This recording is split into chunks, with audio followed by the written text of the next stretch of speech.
Hey there everybody, it's Nathan Cool with nathancoolphoto.com, and in this episode I'm going to answer some of the most often asked questions that I get about real estate photography. As you may recall, a little while back I took a survey and a lot of you answered the questions. You gave me other input as well, a lot of comments on this, so that I was able to gather a lot of information to say, well, what is the most often asked question? It's very useful for me also to know what tutorials you may like, but right now I want to just answer some of the most often asked questions, not get into too much detail, but there's about 7 or so questions that I've got, 6 or so questions. I have to check the list over here, but I'm going to try to run through them all but give you enough detail. These aren't simple yes or no questions. For instance, the first question that I get asked, and the most often asked question, is how long does it take me to shoot an average house? Now, that question comes about because I use flash photography for real estate interiors, and you know that I use the flash ambient blending, the flambient technique. I do window pulls, but it also varies. I also live in Southern California and I shoot a large area that spans all the way from Santa Barbara down into Orange County. So I shoot in Los Angeles, you know, you're talking about Beverly Hills, Pacific Palisades, but I also shoot up in kind of the more economical areas, like for instance where I live, Thousand Oaks, Simi Valley, Camarillo, where the price of real estate is lower, but it's still much higher than, for instance, if you were shooting in Kansas or Indiana or Oregon, Washington State, Arizona, wherever you might be. So the common question is, based off, this is taking me too long. You might be an HDR shooter, which is a question I'm going to get to here next. So how long does it take me on an average house? Well, there is no average house, but I'm going to give you some pointers on this and also some more information. So first off, I shoot everything. So we're talking about 800 square foot condos up to 8,000 square foot estate homes. There is no average on that. Now, if you were to say, well, okay, what about a 3+2, which if you're not familiar with that, you're outside of the United States, that's 3-bedroom, 2-bath, single story, 1,500 square foot home. For that, I would say for doing the standard type of package, if it's just a standard MLS shoot for an economical area, then you're talking about maybe 45 minutes to an hour. Might take a little bit longer, but let's take that same house and let's put that in Santa Monica. So up in an economical area of my territory, that house may run, even in today's hot market, $700,000. It may seem like a lot of money if you're in Indiana, but that same house that is in Santa Monica would easily be $2 million, possibly $3 million. And it would be also appointed differently. So the realtor is going to have different expectations on what they want, and I structure my pricing based off that. So one of the things I talked about pricing was in the last real estate photography report. And by the way, I've got a link to those other videos as well as other pertinent information like my real estate photography series and whatnot in the description for this video. So take a look at that. The real estate photography report is a free video I have here on YouTube, and I talk about the pricing and I show the different pricing in different areas and showing, like especially in Southern California, how this varies widely on what I do and what I charge, and I can charge accordingly. So this is something to be familiar with when you're talking about how long does it take. If I was down in Santa Monica shooting that same house, that would take 45 minutes to, let's say, an hour up here in the more economical area. If I was in Santa Monica, it could take 2 hours. And the reason being is that yes, I would be charging almost twice as much because of the expectations of the realtor and what they wanted. Now, if it was just not well appointed and it was in Santa Monica, it would still be charged more, but it would take me less time. Now let's talk about what an average house is out here. So if I were to say an average house, based on what I shoot, which is mostly 800 to 8,000 square foot homes, the average house I shoot is probably about 4,000 square feet. So yes, I'm hired for a lot of these larger homes because of the style of photography that I do. So when a house is priced very high for an area because it's in the luxury category, then realtors will pay luxury prices. And this is an important thing to understand, and it's really hard to drive home sometimes. I talk about this in the Business Techniques book, is that when you're starting out and you're wanting to make some money, you've got to put food on the table and you're tempted to do HDR, that's great. and you'll always be there. You'll always be doing HDR, and you'll always be making a certain amount of money. If you always, though, swing for the fences, and that's what I did when I first started out. I was shooting mobile homes and I was shooting condos with the flambient technique.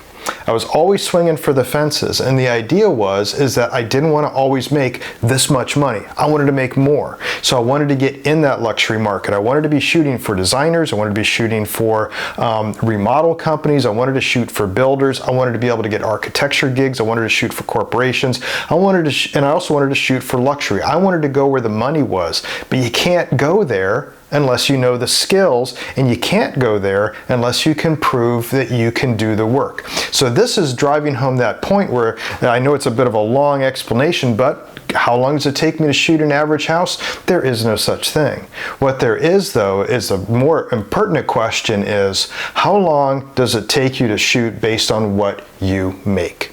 And that's an important thing to realize. If you're in a market that just doesn't support luxury photography, it doesn't support the a lot of designers and builders and whatnot, then you're not going to be able to afford your time spending a lot of time doing flash ambient blending. But I will guarantee you that somewhere nearby where you live is a cosmopolitan, metropolitan area that does have those markets. If you want to penetrate those markets and even drive to those markets once or even twice a week to be able to do some shoots, you have to be able to show that you can do this technique. Another thing too is if you're in an unaffordable market, unaffordable for the flambient technique or taking longer to do something with some of these styles of photography, is that you don't have to do flambient across the board. You can take even a single ambient shot and get a lot of great results with it for the kids' rooms, for some of the bathrooms, but some of the living areas, maybe basements, things like that. But then you can also provide some money shots for it. So something else I drive home in the business techniques book is you have to be able to structure your packages based off of what you can afford to bring. Once again, it boils down to not how long does it take you to shoot an average house, it's how long does it take you based on what money you're going to make. Also, one last point on that is that the time it takes you now to shoot a house using flash ambient is not going to be the amount of time it takes you to shoot that same house with flash ambient a year from now, or 2 years from now, or 3 years from now. I've been doing this for a very long time. When I first started doing the flambient technique, it would take me forever. And luckily, I had very forgiving clients. Some of them weren't, and it's just like, he takes too long, this guy takes forever. So it does take a lot longer up front, but that's an investment into your future. The more time that you spend refining that skill and honing that skill, the better you're going to be later down the road. And once again, it's about getting the higher end clients, the higher end work, the higher end money, making more money. And that's where that comes in. So yes, when you first start out, just like any other job, it's going to be tough. It's not going to be easy. If you're after easy and fast money, then flambient isn't going to necessarily be for you. But if you want to see, if you see yourself doing this as a career and you see yourself wanting to make more money down the road, then my best advice is don't concentrate on how long it takes you to shoot an average house. Concentrate on swinging for the fences, refining your skills, and you will naturally be reducing your amount of time on site and the amount of time editing. And by the way, also just to clarify that, every hour of shooting is about 1 hour of editing for me, so that can figure out. So you figure too, most of the time for scheduling, one little follow-up on that is that I try to shoot for about 4 hours a day, sometimes maybe 5. And then that allows me an 8-hour day where I'm shooting for 4 hours, I'm editing for 4 hours. And yes, you can make some good money doing that based off that hourly wage. Once again, to see some of those prices and what I charge, especially around Southern California, look at that real estate photography report. It was for the end of 2020, and it'll show a lot more information than just that, but the pricing was one big aspect of that. Okay, next question. Why don't I use HDR and why not use HDR? It's a really good question because you can get some good results out of HDR some of the time. You can't get it all the time. Every single job I go to, because I use flash ambient technique, I know every single job I go to will get the exact same results every single time, no matter what I come across. Whether it's extremely dark and it's got black ceilings, no matter if it's got extreme light disparity at the other end, I know that I can bring that out using flash. I can get consistent results every single time. I know that my colors are going to be accurate every single time. And my clients, how did I gain so many clients?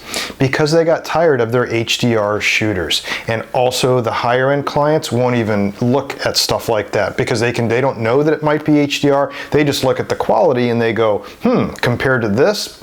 Here's an example. Go to my website, nathancoolphoto.com, look at my portfolio, and you'll see the work that I do. It's just the work that I do. There's nothing like, oh, sure it is some of the better work that I do. I'm not going to show, the fixer-uppers that I have to shoot or some of the torn downs. So that will show it, but this is just the stuff that I do every day. And using flash is very simple to make sure you get those results. And yes, it will take longer to do that. But once again, if your market doesn't support the ability to spend a little bit more time on site, you can try with HDR, and then you can maybe outsource some of that, which is another question I'll get to here shortly. But what I've found and what a lot of other photographers find after a while is that there's a lot more time invested in a lot of the editing, because when you're not using flash and you're reliant on purely ambient lighting inside of a house or a building or anything else, you've got a cacophony of light. You've got ambient light coming in from the outside that might be 5,000, 4,000 Kelvin. You've got incandescent lights possibly at around 2,000, 2,500 Kelvin. You've got some green casting fluorescent light bulbs possibly underneath of some of the kitchen cabinets. You've got a variety of things going on, and you're not going to get a consistent white balance. So even though you take a picture and you adjust the white balance, you're going to have casts on ceilings, on the paint, on the walls. You're going to have it different colors all over the place. So when you use flash, you dominate the scene with one white balance and you get a more consistent color. You get something that's more true. Yes, you can get color casts. Yes, you might be off a little bit, but those things are far easier to correct in post than if you were just to use HDR. So bottom line, I don't hate HDR, it's just that I couldn't make money in my area if I used HDR, and I don't recommend it for anybody that wants to really advance in their career as a real estate photographer. Next question. So what is the most important thing that you can do to grow your real estate photography business? This was the third top question that I get asked. And it's understandable. Usually I hear this right off the bat. As soon as someone's wanting to get into real estate photography, usually this is the first top answer that they ask. Yes, they practiced around with Flambient. They might not have gotten out there before and really tried it and seen how long it could take the first couple times trying it. But the most important thing you can do to grow your real estate photography business isn't necessarily getting clients, it's getting good so that clients will hire you. So it's kind of putting the cart before the horse on this, in that you might think, well, I'd like to get clients. It's a chicken and egg thing. Maybe I can't get clients, I can't get work, I can't show that I'm good unless I have work. Which one do you do first? Well, you do need to practice. I always talk about getting a local lure, someone who's local, someone you might know, real estate agent who you can, convince that, hey, let me at least shoot one or two of your properties. Let me do something for you. I don't like giving stuff away for free. If you're looking to get started, obviously, and there's tips like that I talk about in the Business Techniques book and other videos, but that's just one aspect of it. And then the marketing of it. If you tell the world that you're a real estate photographer and you're not ready, you're going to end your career. You just will get a reputation right off the bat that this guy's no good. No one will give you a chance a year later. They're going to remember who you are, and that's it.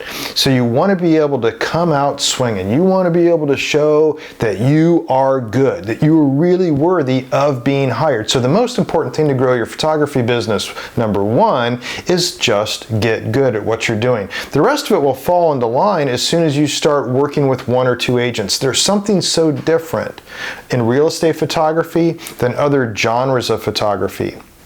And that's that we get our work seen by everybody. So everybody that might hire us. So unlike a wedding or doing maybe portraits for people where you have onesie twosie people that have to refer you, or you have to broadcast who you are on Yelp and through social media, real estate's different because all of your work is posted to the listing service. In the United States we call it MLS, the multiple listing service. So every time that you shoot a listing, it immediately is seen by all these realtors in your area, and they're looking to present their potential buyers to look at this property. That's how they also make their commission. So they're financially driven to look at your work. And if they see that your shots stand out more than the photographers that they hire when they have listings, they're going to ask the person who hired you, that listing agent, they're going to say, who does your photography? Boom. You got it right there. It's free marketing. So that's why there isn't this matter of, hey, should I use Instagram? Should I use Facebook? Should I use Google ads? Should I do whatever? Yeah, you should have a Google listing, business listing. It's free. I talk about that in other videos and whatnot. But the most important thing is just getting good and getting a couple gigs, and things will cascade from there. Second portion to that question, though, is that it's not all about just getting a gig because you're good at doing photography. It also means that you provide a photography service. And that's more than just taking pictures. One thing is good customer service. Got to be really good at customer service. Got to be very flexible with people. You have to be very nice. You have to be the nicest guy out there, because you have to work with not just the people that hire you, but the people that are hiring them. And you will see them. It'll be very frustrating at times. And the more kindness and compassion you show, that will extend.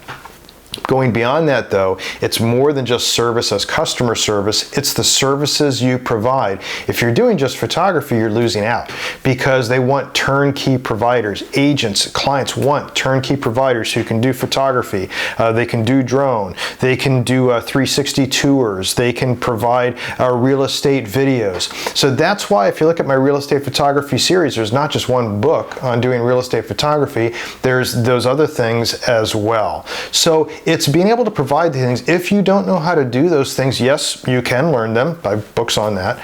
But you can also hire other people to do it.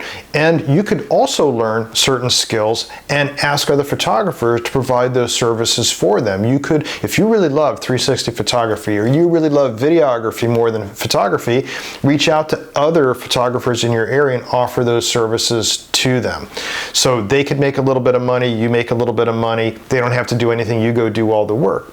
Another thing too, like for drone, as you know, I hired Jonathan the drone guy. He's my drone partner. And so for all my drone work, I've got him at the ready. Boom, he goes out there, does the drone stuff. So that gives us a full turnkey approach to everything that we need to deliver. Websites, I've got those too. And of course, there's all kinds of website for real estate that you can provide out there. And I show some of those in recent videos and also in that real estate photography report.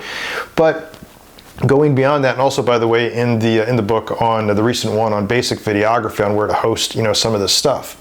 So that's also very important. So, the first inkling is, yes, I need to get out there. I need to market myself. I need to start getting gigs. But get good, provide good customer service, and provide all the services that are needed so you can be turnkey, and I guarantee you, then the money will start to flow. Okay, next question. What camera is best for doing real estate photography? Now, I talk about this a lot. I've even got a video here recently talking about different cameras, different lenses. Once again, link to that video in the description for the video. And I also talk about this throughout the real estate photography series, is that it depends on what you're doing. For instance, I use a different setup for exteriors for various reasons compared to what I'm doing for interiors. There's also a lot of great cameras that are out there nowadays. And nowadays too, the quality of sensors across the board are just really good. Now, I do prefer to use full frame cameras because I also do other type of work. And when you're doing, you want something very high quality, you will get, no matter what, you will get a higher quality out of a full frame camera, as I show in also another video when I talk about sensor size. So link to that video also in the description.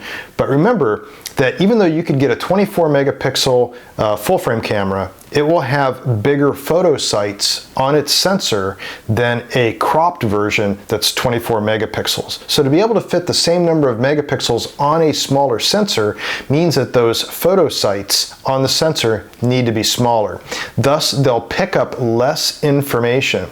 So having a full frame camera, those photo sites pick up more information, more light, more contrast, more color, better quality that comes out of it. Now, if you're doing video, that's a different story. This is something I talk about in the basic videography book, talk also about in that video on the sensors and the size, is that when you're doing a 1920 by 1080 video, or even if it's 4K, you're still not going to be near the size of where a full frame camera would be, having 6,000 pixels wide. You're just not going to reach that. So there's line skipping and other stuff that goes on in the camera algorithm to where it's not quite using all those photo sites on the sensor. So you can get by with having, and sometimes even better quality, by having a camera for videography for real estate that isn't full frame. Now, if you're going to use it for both, obviously then you go to the highest common denominator, and that's going to be your full frame camera because you want that for your photos. Video is a different story. That's why also some of the great lightest weight cameras that are out there for doing videography for real estate have even just a micro four thirds sensor or a crop sensor, but the megapixel count is much lower so that the photo sites on the sensor are larger.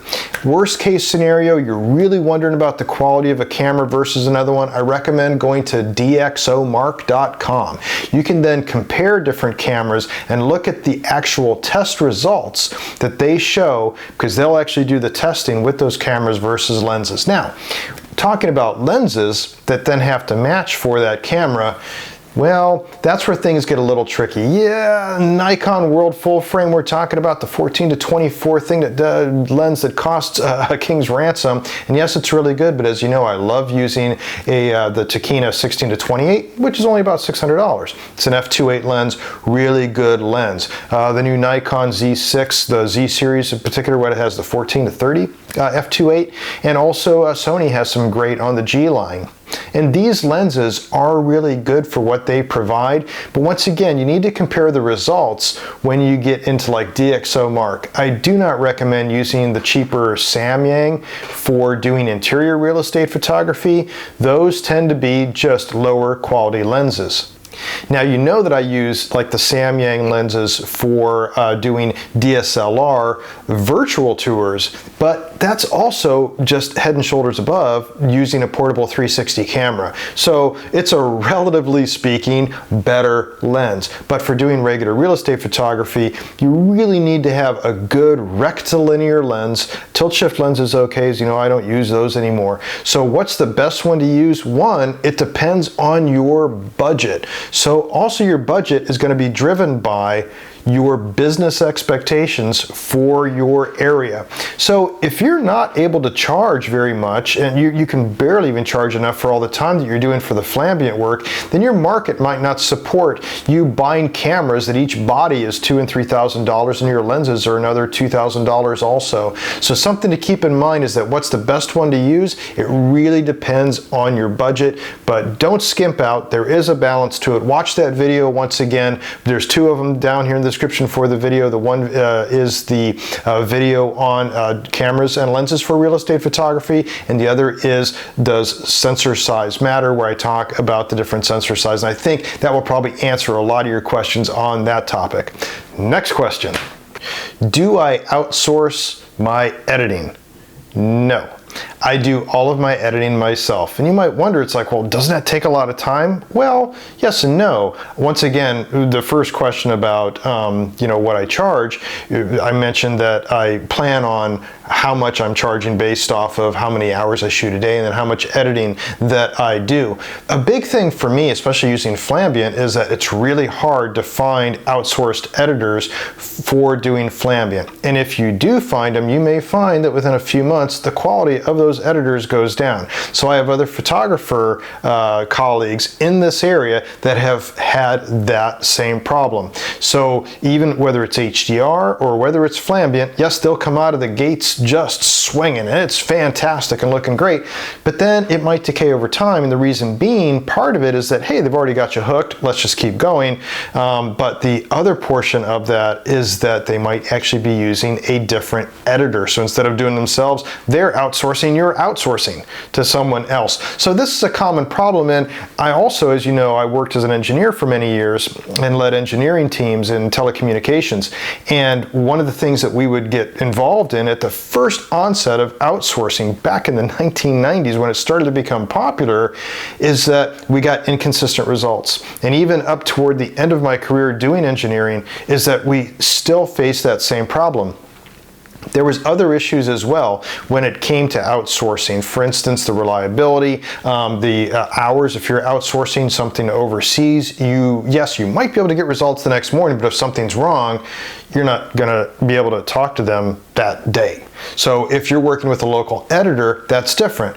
But then you're going to have to pay more for that. So the thing is, I just don't find it beneficial to my business to outsource my editing. Now, you might find it different. If you were in that situation, though, I would just bet dollars to donuts that you're trying to do high volume real estate photography. And if you're doing high volume real estate photography, you're not exactly in the same arena that I want to run my business in. So that's a little bit different. I'm not saying that it's bad. It can be a lot of reasons why you're doing that. But remember that when you're asking me if I outsource and I say no, it doesn't necessarily mean that that would be correct for your business. You might want to.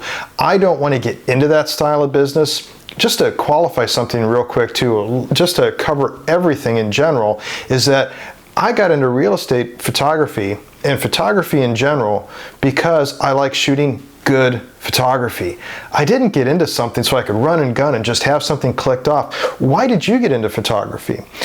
If you grew up and you loved photography, at some point in your life, you grabbed a camera, you took some pictures, and you loved what you saw, and you wanted to make high quality product, and you were proud of the work that you did, why would you let somebody else do half of your work for you? Especially someone who you don't even know who they are. So that's where, for me, I don't use HDR for a lot of other reasons I mentioned. I don't outsource my editing, but that's also because I take great pride in my work. Now, you might think that, well, okay, Nathan, you think that you're the only person who can do this. Don't you know how to delegate? Oh, yes. I led very large teams when I was a telecommunications project manager and also senior engineer on various projects. But that's different. That's a completely different thing. When you're talking about creating something from an artistic field, that's like saying, okay, I'm a musician, but I'm not going to actually write my music. I'm going to let somebody else do that. Or, I'm going to let somebody else sing for it, but I'm just going to run this music. Well, now you're a music producer. You're no longer an artist. So it's a different thing altogether. If you want to run a real estate photography business, if you want to hire a lot of people and you want to do high volume work, that's entirely up to you. For me, I got into photography for the love of photography, for the love of the art behind it, and I do believe that my work shows in that I put my heart and soul into it from that artistic perspective. So anyways, it's entirely up to you if you want to do it. For me, those are the reasons why I don't outsource my work. Okay, next question. How do you make an empty house look more appealing? Now, this is something that probably is driven from the artistic side of you as a photographer asking this question, but it's very common that you'll find a lot of empty houses, even in Southern California, where houses move fast and people are moving on. You usually have to even sell their house first because they're going to have a contingency on their next one, so they're still living in it, right? Because who can afford in California to sell their house and then just buy another one or whatever? So those things are kind of tough, but there's a couple things you can do. One is that there's virtual staging, and I don't provide it as a service, but I recommend to all of my clients just use Box Brownie, boxbrownie.com, and then it's up to them to deal with it. I don't want for virtual staging to go back and forth with the client, to start moving furniture, all this. I got way too much work to be able to do. So on the few gigs that I get that do need to be virtually staged, I recommend them to Box Brownie. county. I don't get a cut of it, but they then have a great source for doing virtual staging. If you're providing virtual staging, fantastic. That's another service that you can provide to your clients. If you're finding there's a lot of empty houses, something to look into possibly. But quite honestly, a lot of it is following the one rule of real estate, and that is space sells. So if you're trying to sell a house that's completely empty, show the space. Don't necessarily distort it, but really concentrate on that. That's the thing that's going to sell. And there's no need to show an empty living room from all four corners. What is important is, one, show the space, and then show its space in relation to the other spaces. So a living room that's connected to something else, show how that is connected, but don't walk around to all four corners. It's going to be crazy. You don't need just to keep showing empty rooms unless the real estate agent told you up front they're going to virtually stage it. You can talk about then what you could do for them. So that's a big one. Also, for empty houses, I guarantee you the kitchen will have something in it, because it always has a stove and sometimes not a refrigerator, but it's got a sink, dishwasher, other things like that. If it has high-end appliances, then concentrate on those things. So you can then, by showing space, showing relation, concentrating on the details where they matter in the high-end portions of a home, which are kitchens and baths, then you can make that house look more appealing. Also, outside you can do fantastic stuff. You can do, because it doesn't matter if it's empty, if it has a pool, if it's got a jacuzzi, if it's got all these amenities. Also, the community can mean a lot. If an empty house comes across, it's a very high-end house, it's a golden opportunity to then upsell other services like drone. Oh, there's not so much we can show because we're just going to show the space, but it'll really sell this home. As you talk to your client, you're saying this. What can really sell this home, I think, is if we get the drone up there, we take some pictures, we fly into it, we do some video, and then we'll just also add some video inside. Boom, you just sold drone, you sold video. So at least you pitched it. Whether they go for it or not, one thing, but at least that gives you that opportunity. So that would be my advice when it comes to then trying to make an empty house look more appealing. So those questions kind of cover the tip of the iceberg. One thing real quick is that I do get a lot of questions. I get a lot of comments here on the YouTube channel. I get a lot of emails. People even try calling me on my phone or sending me text messages. And the best way to get a hold of me if you do have a question is leave a comment on one of the videos here on my channel that's pertinent to that particular topic. You can search on my YouTube channel for something, you might find it. If not, worst case scenario, the best case is just to send me an email. I try to keep my phone open for just client bookings. So if I don't return your phone call and your voicemail and your text message, don't be surprised, because I am busy using that for other purposes. I might text you back real quick and say, email me. And that way I've got it in my inbox. And also, please don't be disparaged if I don't get back to you right away. I am also working full-time as a full-time photographer. I don't just write these books and make these videos. I want to do this to help everybody else out in having a successful career, but I am sometimes very busy and I just can't get to everyone. I really try as much as I can. I also provide, as you know, the remote photography coaching at an hourly rate, but that is something that you do have to pay for. So I do try when I can to try to answer what questions I have. And also, even if I never send back an email, if I never quite answer that, I will take note of it and I'll either be working toward another video, hopefully for it, or I can do maybe another one of these sessions where I do an FAQ and we just cover some of these more commonly asked questions. And also you can find a lot of information. I have a lot of books on real estate photography. Link to that entire series in the description for this video. I do recommend the ebooks. They're much cheaper, much easier to go through. They can be read on any device using the free Kindle app. So anyways, though, I hope this entire video was useful for you and that you can use some of this in your photography as well. If you did like this video and you want to see more, you can subscribe to my YouTube channel. It won't cost anything, and as soon as one of these videos is posted, you'll be the first to know. Thanks a lot for watching. Until next time, take care, be safe, and get out there and shoot something.